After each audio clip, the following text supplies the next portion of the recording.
Hello বন্ধুরা, আসসালামু আলাইকুম। ওয়েলকাম টু মাই চ্যানেল আফরোজার শখের রান্নাঘর। বন্ধুরা কেমন আছেন সবাই? আশা করি ভালো আছেন এবং সুস্থ আছেন।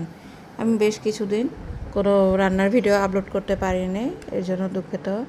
আসলে আমার মা অসুস্থ ছিলেন, উনি হসপিটালে ছিলেন, যার জন্য আমি কোনো কাজ করতে পারিনি।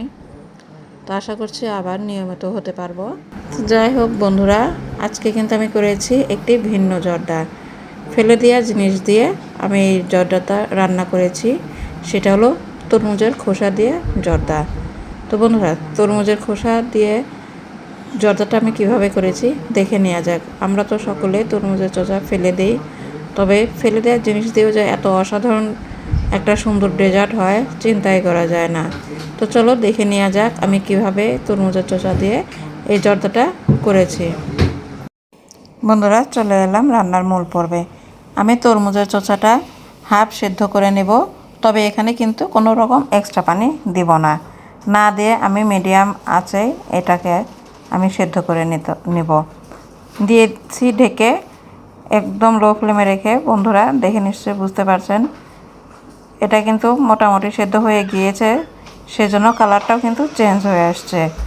এই পর্যায়ে দিয়ে দিচ্ছি এখানে মেজারমেন্ট কাপের হাফ কাপ চিনি, আর তেজপাতা, দারচিনি এবং এলাচ তো অবশ্যই দিতে হবে। এটা দিলে সুঘ্রাণও হবে, আর তরমুজের চোচার যে একটা গন্ধ, সেই গন্ধটাও থাকবে না। বন্ধুরা, কালারের জন্য দিয়েছি ফুড কালার।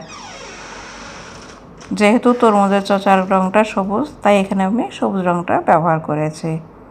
বন্ধুরা, আমরা পেঁপে যেভাবে ছিলে নেই, ঠিক সেইভাবেই তরমুজের চোচার যে উপরের সবুজ অংশটা, সেটা কেটে নিয়েছি।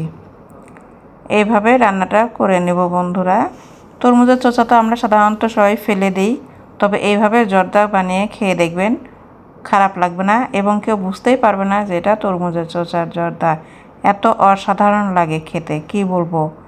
যদি না বানিয়ে খেয়ে থাকেন তাহলে মনে হয় খুব মিস করে যাবেন।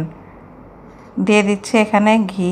ঘিটা তো মাস্ট, যে কোনো মিষ্টি আইটেমে ঘি তো অবশ্যই দিতে হয়।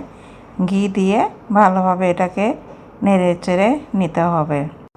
এত সুন্দর ঘ্রাণ বের হয়েছে বন্ধুরা, কি বলবো।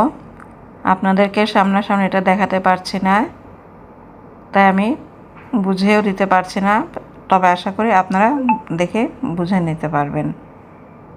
আবারও ফিরে এলাম, এটা আবারও ভালোভাবে নেড়ে চেড়ে নিতে হবে, একদম পানি শুকিয়ে যাবে।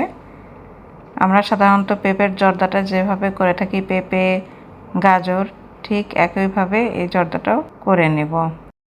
এই পর্যায়ে এখানে আমি গুঁড়া দুধ ব্যবহার করছি। গুঁড়া দুধ ব্যবহার করলে স্বাদটা কিন্তু অসাধারণ হয়, খেতে দুর্দান্ত লাগে।